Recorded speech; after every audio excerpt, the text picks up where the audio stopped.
میرا نام مشتاق ہے۔ ہم 3 بھائی 2 بہنیں ہیں۔ بڑے بھائی کا نام ساجد اور چھوٹے کا نام عابد ہے۔ میں نے ابتدائی کلاس سے اسکول جانا چھوڑ دیا تھا، جس کی خاص وجہ والد کی وفات کی تھی۔ یہ ان دنوں کی بات ہے جب میں لاہور میں ایک ہوٹل پر کام کرتا تھا۔ نیک نیتی اور ایمانداری کی وجہ سے میرا مالک مجھ پر بہت خوش تھا اور ہوٹل کے تمام امور میری ہی ذمہ داری تھے، مطلب ان کے بعد میں ہی مالک تھا۔ ہوا کچھ یوں، ایک دن صبح صبح کاؤنٹر پر بیٹھا گرم گرم چائے پی رہا تھا تو اچانک ایک کوئل جیسی آواز نے مجھے اپنی طرف متوجہ کیا۔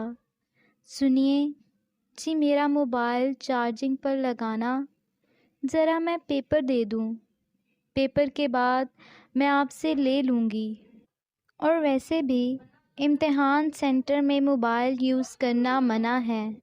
ایک دم تو میں اس کی سریلی آواز کی دھن میں کھو سا گیا تھا، لیکن پھر جلد ہی میں نے اس سے پہلے کبھی کسی اجنبی لڑکی سے بات نہیں کی تھی، نہ محبت کے بارے میں سوچا تھا، کیونکہ جس حالت میں میں تھا اس میں تو محبت کا تصور کرنا بھی گناہ تھا، کیونکہ کاندھوں پر بہت بڑا بوجھ تھا۔ بڑا بھائی آوارہ قسم کا تھا، اس کو گھر کی کوئی فکر نہ تھی، لہٰذا کافی زیادہ ذہنی کشمکش کے بعد میرے ذہن نے اسے اپنانے کے لیے گرین سگنل دے دیا۔ مجھے کیا ہو گیا تھا، میں خود ہی حیران تھا۔ نہ جانے وہ کہاں سے آئی تھی، اور میں تو اسے جانتا بھی نہیں تھا، اور میں پیار کی بات اسے کیسے کروں گا بھلا؟ سوچتے سوچتے میرے ذہن نے کام کیا اور اس کا نمبر نکالنے پر راغب کروایا، لیکن جب میں نے اس کا موبائل آن کر کے اپنے نمبر پر مس کال کرنے کی زحمت کی تو میرا ضمیر مجھے ملامت کرنے لگا۔ یہ ناانصافی ہے، گناہ ہے۔ کافی دیر ضمیر اور انا کی جنگ ہوتی رہی، اور پھر پیار کے مقابلے میں ضمیر ہار گیا اور انا جیت گئی۔ اس طرح میں نے اپنے نمبر پر مس کال دیکھ کر اجنبی حسینہ کا نمبر نکال لیا۔ پھر وہ آئی اور میری حالت پہلے سے بھی بدتر کر گئی تھی۔ میری بے چینی میں اضافہ کر کے میرا سکون بھی غارق کر گئی تھی۔ دل کو تسلی دینے کی خاطر میں نے سوچا کہ جب وہ دوبارہ آئے گی تو اس کو اپنے دل کی بات کہہ دوں گا۔ وہ نہ آئی، کیونکہ اس دن اس کا آخری پیپر تھا۔ وہ میٹرک کے پیپر دے رہی تھی۔ آخر کب تک انتظار کے لمحے طویل ہوتے گئے، میرے صبر کا پیمانہ لبریز ہو گیا۔ اچانک خیال آیا کہ اس کا نمبر جو سیف ہے۔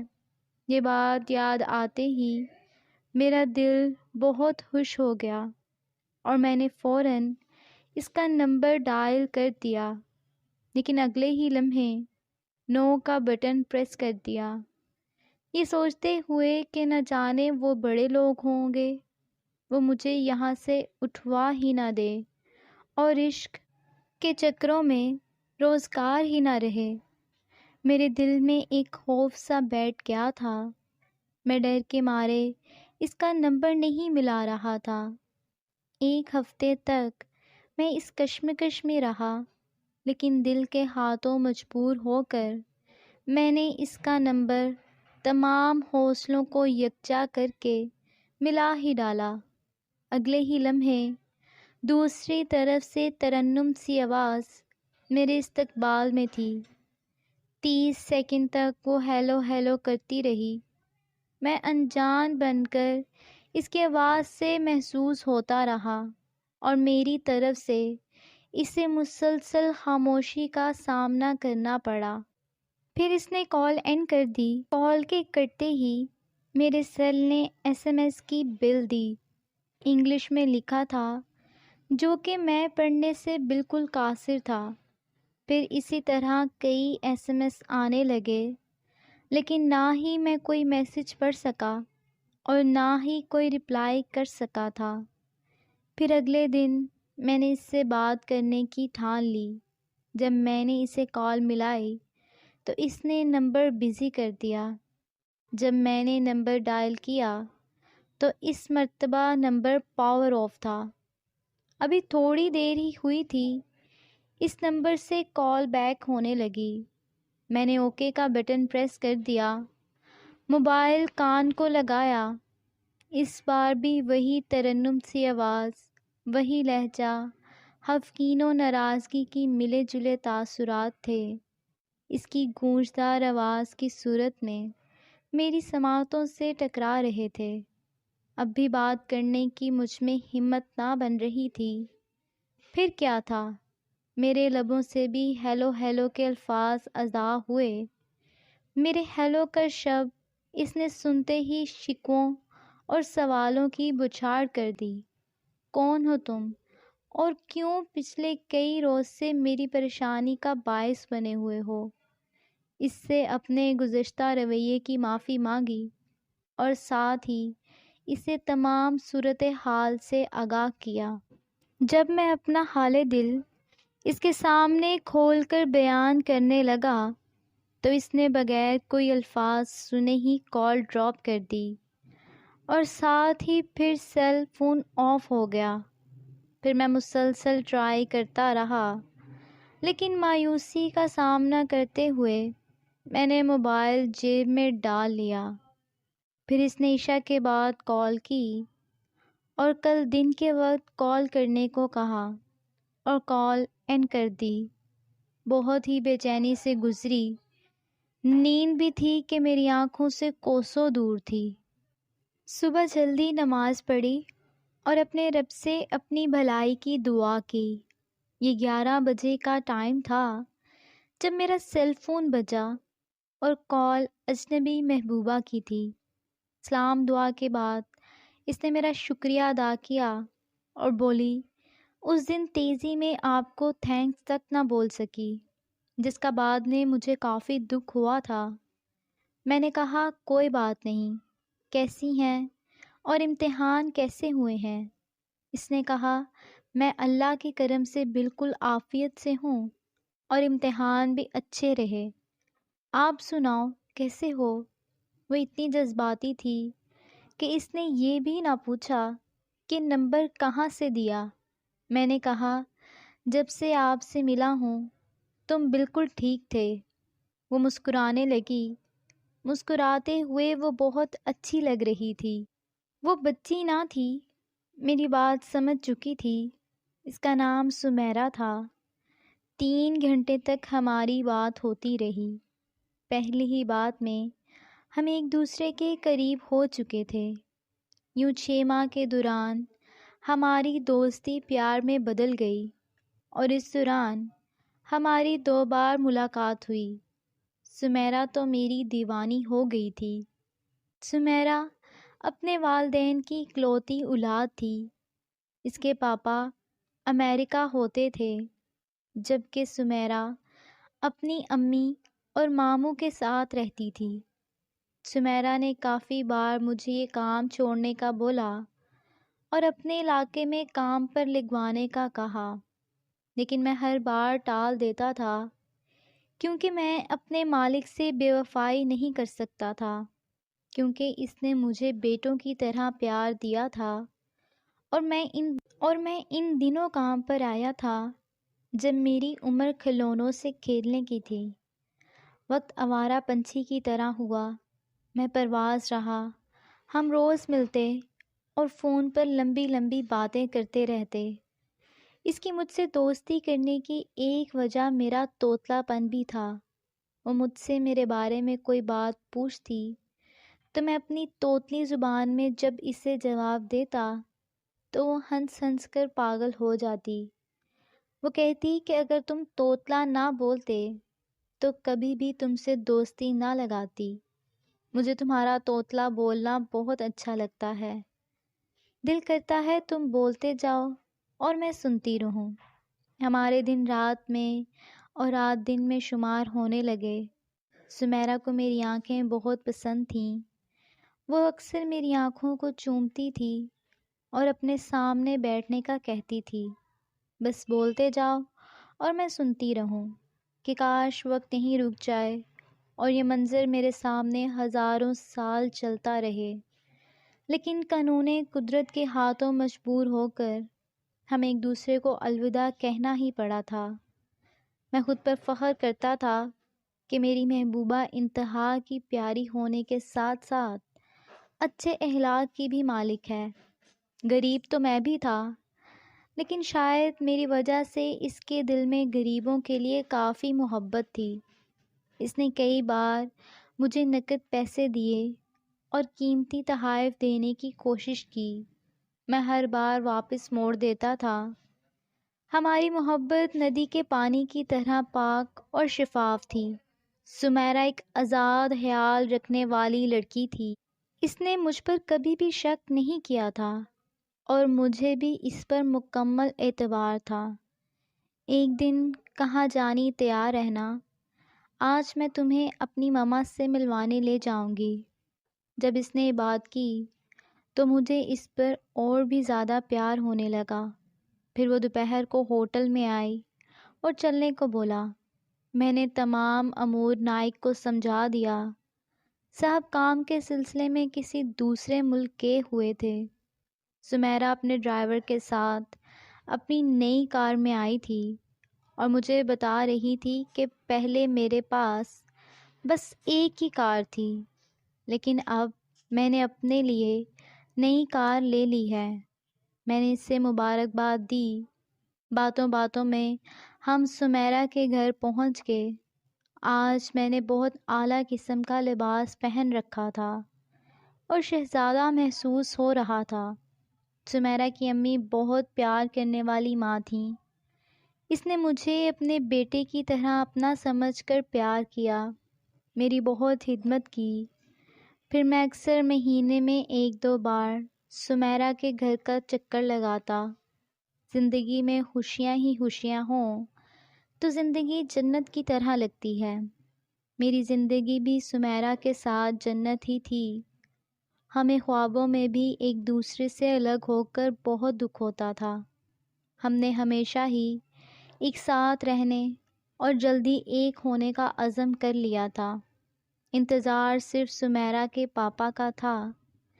سمیرا نے مجھے کہا، پاپا بھی مجھ پر جان نچھاور کرتے ہیں، میں انہیں آسانی سے منا لوں گی۔ لیکن وہ اس بات سے بالکل بھی بے خبر تھی کہ جو ہمارے مقدر میں لکھی جا چکی تھی۔ کہتے ہیں برا وقت بتا کر نہیں آتا، بالکل اسی طرح دن کے وقت نے یہ بری خبر سنائی۔ صاحب اپنی تمام جبہ پونجی کے ساتھ اپنا سامان باندھ کر دبئی روانہ ہوئے اور میں لاوارث ہو کر رہ گیا۔ میں زیادہ پڑھا لکھا نہیں تھا، ورنہ شاید مجھے اچھی نوکری مل جاتی۔ اسی طرح ہی مجھے سمیرا کی یاد آئی۔ چلو اس سلسلے میں اس سے بات کرتا ہوں۔ رات کے 10 بجے سمیرا کو میں نے کال کی۔ نہ جانے کتنی کالز کیں اور اس نے پک نہ کی۔ سمیرا کا گھر یہاں سے کافی دور تھا۔ گرمیوں کے دن تھے۔ میں نے سوچا کہ یہیں پارک میں رات گزار لیتا ہوں، کل رب بہتر سبب نکالے گا۔